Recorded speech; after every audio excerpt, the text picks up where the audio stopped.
Tetapi kemudian pria berbaju merah tiba-tiba muncul.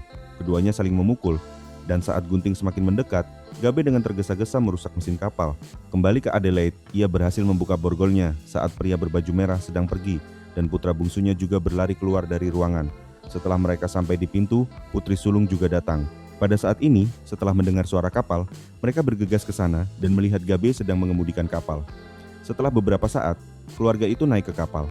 Begitu mereka pergi, tiga pria berbaju merah lainnya juga bergegas ke sana dengan wajah tanpa ekspresi dan hanya mengucapkan satu kata, bunuh.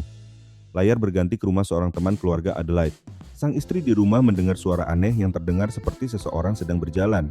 Ia ingin suaminya memeriksa, tetapi suaminya mengira itu hanya tupai.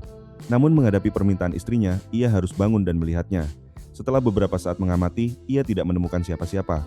Setelah mendengar suara itu, kedua putri mereka juga keluar.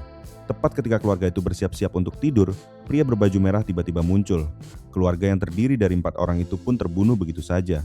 Orang-orang berbaju merah ini juga terlihat persis seperti keluarga ini, termasuk sang istri dan putri-putrinya. Setelah beberapa saat, Adelaide datang untuk meminta bantuan dan pria berbaju merah membuka pintu. Adelaide pada awalnya tidak menyadarinya, tetapi setelah melihat baju merah itu, ia langsung mengerti. Dalam keadaan marah, ia memukul dengan senjata, tetapi tongkat ini sama sekali tidak melukai pria berbaju merah itu. Akhirnya, Adelaide diseret langsung ke dalam rumah. Setelah Gabe melihat adegan ini, ia terlebih dahulu membiarkan anak-anaknya pergi.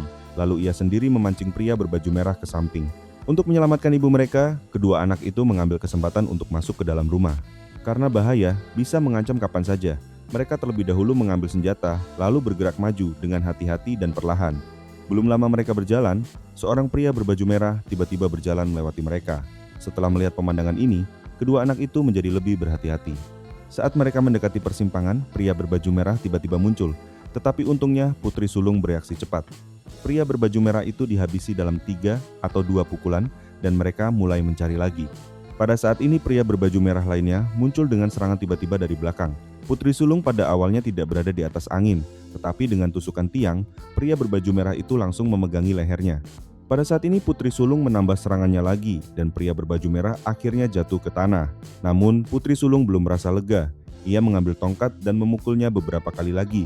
Lalu setelah memastikan musuhnya tidak bernapas, barulah ia melepaskannya.